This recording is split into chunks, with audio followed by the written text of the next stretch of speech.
आपल्या आदर्श माता जिजाऊ, माता रमाई, सावित्रीबाई फुले, अहिल्याबाई होळकर या सर्व महानायिका यांना मी इथे वंदन करते।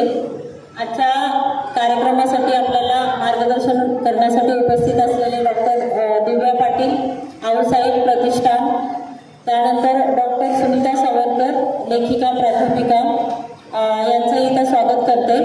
तसेच मंचावर उपस्थित सर्व अतिथी, तसेच सर्व इथे जमलेल्या माझ्या महिला कर्मचारी, आमचे गृहपाल, गृहप्रमुख, विद्यार्थिनी, या सगळ्यांचं आज महिला दिनाच्या कार्यक्रमामध्ये मी स्वागत करते।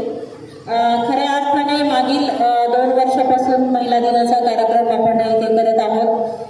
उद्देश हा आहे की सामाजिक न्याय विभागाअंतर्गत छत्रपती संभाजीनगर, औरंगाबाद, जालना, बीड, परभणी ही 4 जिल्हे येतात। त्या 4 जिल्ह्यांमध्ये काम करणाऱ्या निवासी शाळेतील शिक्षिका, मुख्याध्यापिका, गृहपाल, गृहप्रमुख, तसेच काही कर्मचारी, महिला कर्मचारी, पुरुष कर्मचारी यांच्यासाठी महिला दिनाच्या कार्यक्रमाचं आपण आयोजन करतो। पुरुषांना इथे जाण्यापूर्वी आम्ही पाचारण याच्यासाठी करतो की महिला दिन हा फक्त महिलांचा नसून तो पुरुषांचा पण असला पाहिजे, कारण पुरुषी मानसिकतेमध्ये जर बदल घडवून आणायचा असेल तर त्यांनाही आपल्या बरोबरीचं स्थान देऊन कार्यक्रमामध्ये बोलवलं पाहिजे त्यांना, असा आपला यामागचा उद्देश आहे। खऱ्या अर्थाने आपण जर जागतिक महिला दिनाचा जर आपण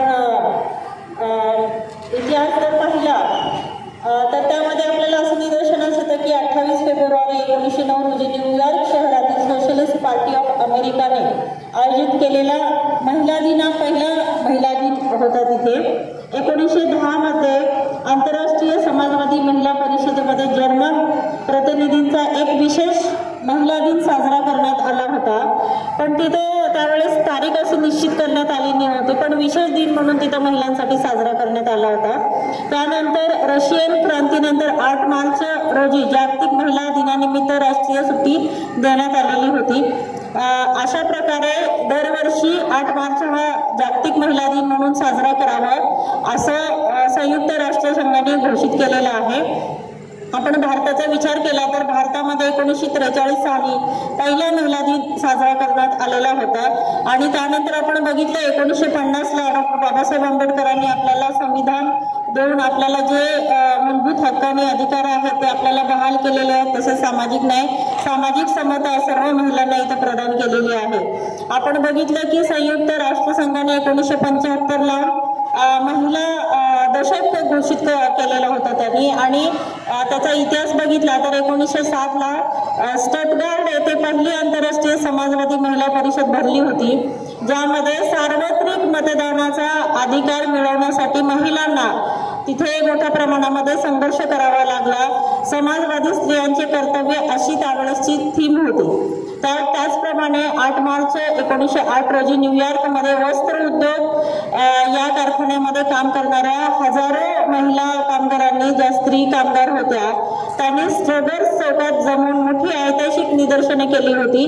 त्यानंतर अमेरिकन कामगार स्त्रियांच्या या व्यापक दृष्टीने एक स्त्री मूलभूत हक्कांची चळवळ निर्माण झाली असं आपल्याला म्हणायला काही हरकत नाहीये। तसंच आपण 19व्या शतकाच्या मध्यानंतर आपल्याला होणाऱ्या अन्यायामुळे आपल्या हक्काविषयी स्त्रियांमध्ये जागरूकता निर्माण होण्यासाठी स्त्रीवादाचा जन्म झाला, ज्याला आपण इंग्रजीमध्ये फेमिनिझम असं म्हणतो।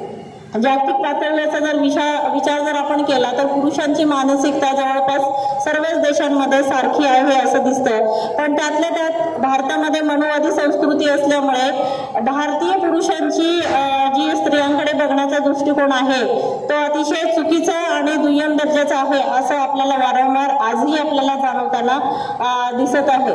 त्याचबरोबर 1995 साली चीनमध्ये एक बीजिंग येथे मोठी जागतिक स्तरावरची महिलांच्या प्रश्नांविषयी चर्चा करण्यासाठी एक परिषद संपन्न झाली होती। त्या परिषदेमध्ये महत्त्वाचे विषय आरोग्य, शिक्षण, महिलांना निर्णय प्रक्रियेमध्ये सहभागी करून घेणे, अर्थव्यवस्थेमध्ये महिलांचं स्थान निर्माण करणे, महिलांना आर्थिक सत्तेमध्ये महिलांना बळकटी देणे इत्यादी विषयांवरती असा 12 कलमी कार्यक्रम महत्त्वाचे क्षेत्र आहेत. त्या क्षेत्रामध्ये महिलांचा सहभाग प्रत्येक देशामध्ये कसा वाढवता येईल यासाठी तिथे समानता आणि सामाजिक न्याय, सामाजिक संधी आणि समान दर्जा या विषयांवरती सखोल अशी चर्चा करण्यात आलेली होती. त्याचबरोबर आपण जर बघितलं की ह्या वर्षीचा 18 मार्च 2025ची जागतिक महिला थीम काय आहे तर कृतीला गती देऊया. म्हणजे दरवर्षी आपलं युनो आहे, युनो हे काय करत असतं की एक थीम देत असतं. जसं आपण 2001ला भारत सरकारने महिला सक्षमीकरण वर्ष त्यांनी डिक्लेअर केलेलं होतं. त्यामध्ये महिलांना एम्पॉवर करण्यासाठी काही योजना किंवा काही शासन स्तरावरती, राजकीय स्तरावरती काही चांगल्या गोष्टी करण्यात आलेल्या होत्या.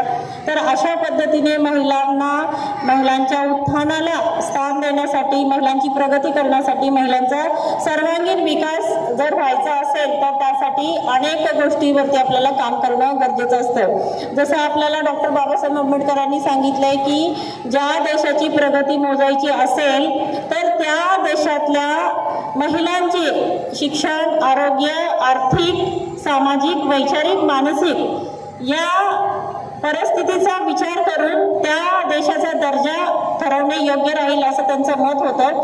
कारण आपण बघतोय की आता आपल्या बरोबरी 50% पुरुष आणि 50% स्त्रिया भारतामध्ये पूर्वी होत्या, पण आता आपला तो दर जवळपास 900च्या आसपास आलेला आहे. तर याचाच अर्थ आता 1000 मुलांमागे जवळपास 900, 933, 922 जसं काय प्रत्येक स्टेटमध्ये वेगवेगळा रेट आहे. आणि सगळ्यात कमी जे रेट आहे स्त्री जन्मदराचा तर तो आहे हरियाणामध्ये. तिथे मोठ्या प्रमाणावरती आणि राजस्थानमध्ये तिथं मोठ्या प्रमाणावरती स्त्रियांना गर्भातच मारलं जातं. आता आपण बघतोय की आता तो PCPND ॲक्ट आलेला आहे. तरी पण आपण काही महिला डॉक्टर, मला खरं त्या महिला डॉक्टरांची लाज वाटते आणि त्यांना स्त्री म्हणायला सुद्धा लाज वाटते की त्या महिला डॉक्टर स्वतःला पैसे मिळतात म्हणून सेक्स डिटर्मिनेशन टेस्ट करतात आणि त्यांना कळवतात की बाबा जर मुलगी असेल तर ते काहीतरी फ्रायडे म्हणतात किंवा काहीतरी वेगळा शब्द वापरतात, लक्ष्मी असा शब्द वापरतात म्हणे, असं आम्ही ऐकलेलं पेपरमध्ये वाचलेलं होतं. तर अशा पद्धतीचे महिला डॉक्टर्स काम करणारे असतील तर त्यांना, मला तर वाटतं की त्यांना डॉक्टरची पेशातून कायमस्वरूपी बडतर्फ केलं पाहिजे. गव्हर्नमेंटनी तसा निर्णय केला पाहिजे. कारण जर तुम्ही बघितलं दिवसेंदिवस जर महिलांची संख्या जर कमी होत असली तर आपल्या मुलांना लग्न करण्यासाठी 1000 मुलांना जर लग्न करायचं असेल तर तिथं 900 मुली असतील तर 100 मुलांचं काय, याचा विचार कुठेही कोणाच्याही मनात इथं येत नाही. आजकाल आता मुली लग्नाला मिळत नाहीयेत आणि ज्या मुली शिकलेल्या आहेत त्यांना समान दर्जा आणि समान संधी आणि समान अधिकार त्यांना पाहिजेत. त्यामुळे अविवाहित मुलींचं राहण्याचं प्रमाणही मोठ्या प्रमाणात आहे. तसेच मुलांना मुली मिळत नाहीत. मुलांचे 40-40 वर्ष झाले तरी लग्न होत नाहीत. हा एक गंभीर प्रश्न आपल्या भारतीय समाजामध्ये निर्माण झालेला आहे. त्याच्यावरती सर्वांनी विचार करावा असं मला वाटतं. आता आपण जर महिला सक्षमीकरणाचा विचार केला तर आपण काय म्हणतो, मुलीला शिकवा. मुलगी शिकली, मुलगी मॉडर्न झाली, फॅशनेबल झाली, पण तिच्या मानसिक स्थिती सुधारण्यामध्ये किंवा तिची मानसिक स्थिती स्ट्रॉंग करण्यामध्ये आपण काय काम केलं का पालकांनी किंवा समाजाने किंवा आमच्यासारख्या अधिकाऱ्यांनी? तिथे ते जास्त महत्त्वाचं आहे. कारण मानसिकदृष्ट्या आणि वैचारिकदृष्ट्या मुलींना, महिलांना सक्षम करणे हे सगळ्यात शिक्षण घेण्यापेक्षा पण जास्त महत्त्वाचं काम आहे असं मला वाटतं. कारण आपण अनेक वेळेस बघतो की शिक्षित मुलीसुद्धा डॉक्टर असणाऱ्या किंवा कुठल्याही मोठ्या पदावर असणाऱ्या त्यांचं आत्महत्या करण्याचं प्रमाण पण वाढलेलं आहे. कारण त्याच्या मागचं हेच आहे की ते मानसिकदृष्ट्या आणि वैचारिकदृष्ट्या सक्षम नाहीत आणि ती सक्षमता येण्यासाठी आपल्याला शाळातून किंवा घरातून काहीही शिकवलं जात नाही. आपण म्हणतो फक्त आमची मुलगी डॉक्टर झाली हो, मग तिची मानसिक स्थितीचा काय विचार करणार आहात तुम्ही? कारण जसं शारीरिक आरोग्य आहे तसं मानसिक आरोग्य आहे आणि ज्यांचं मानसिक आरोग्य चांगलं असतं त्यांचं निश्चितच वैचारिक आरोग्य चांगलं असतं आणि निश्चितच त्या महिला धैर्याने पुढे प्रगती करू शकतात. आता आपण कसं म्हणतो, ही मुलगी खूप सुंदर आहे, ही मुलगी किती गोड आहे, किती क्यूट आहे, ही मुलगी किती गोरी आहे, किती सुंदर आहे, हिच्याकडेच बघावं वाटतं. पण आता हे जे स्टिग्मा दिलेलं आहे ना, हे कुठेतरी बदललं पाहिजे. महिला म्हणजे, मुली म्हणजे शोभेच्या भावल्या नाहीत. ज्याला त्याला जन्मानुसार रंग मिळतो, कलर मिळतो. त्यानंतर जे काही सौंदर्य असेल त्यांना ते मिळतं। याचा अर्थ असा नाही की गोऱ्या दिसणाऱ्या आणि सुंदर असणाऱ्या महिलांनाच तुम्ही महत्त्व द्या आणि बाकी सर्वसाधारण दिसणाऱ्या सावळ्या रंगाच्या काळ्या रंगाच्या महिला असतील त्या दिसायला चांगल्या नाहीत, पण त्यांचं कर्तृत्व मात्र महान आहे। अशा महिलांकडे डोळेझाक करण्याचा कार्यक्रम सुद्धा महिला सुद्धा करतात आणि पुरुष सुद्धा करतात। पुरुष तर करतातच। आपण असं बघतो की पुरुषांना फक्त महिला सुंदर आहे की नाही हे पहिलं अपीयन्स ते बघतात। कोणी असो, घरातला आपला पुरुष असो किंवा कोणी असो, दिसायला महिला कशी आहे।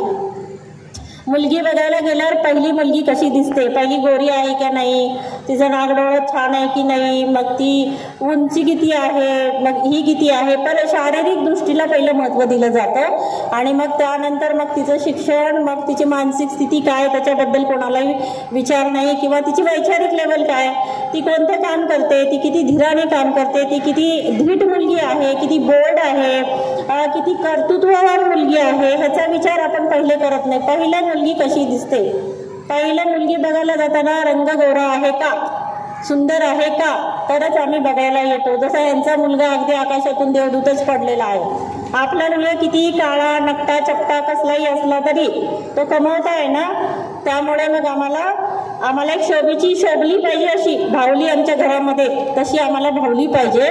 हा विचार समाजामध्ये जो निर्माण झालेला आहे तो विचार कुठेतरी निघून पडायला पाहिजे असं मला वाटतं आणि आपण कुठेतरी आपला वैचारिक दृष्टिकोन महिलांच्या प्रती असणारा तो बदलला पाहिजे असं मला वाटतं।